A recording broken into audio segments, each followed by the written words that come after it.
Жиренше шешен ертегісі. Ертеде қазақ даласында жиренше атты шешен өмір сүріпті.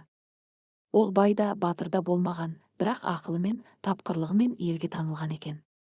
Қандай қиын сұрақ қойылса да, жиренше ойланып жауап тауып, әділ сөзін айта білген. Бір күні хан жиреншені шақырып алып, егер сен шын мәнінде дана болсаң, менің 3 сұрағыма жауап бер дейді. Ханның бірінші сұрағы: дүниеде не ең қымбат? Жиренше ойланбастан: ең қымбат адам өмірі дейді. Өмір болмаса, байлық та, атақ та керек емес. Хан екінші сұрағын қояды: дүниеде не ең тәтті?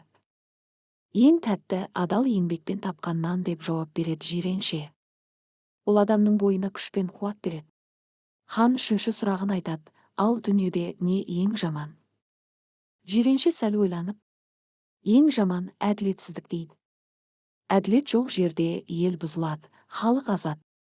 Хан жиреншенің жауаптарына риза болып, сен шынында да дана екенсің деп, оны сыйлап құрмет көрсетіпті. Содан бері жиренше шешеннің аты ел ішінде ақыл мен әділдіктің символы болып қалған екен.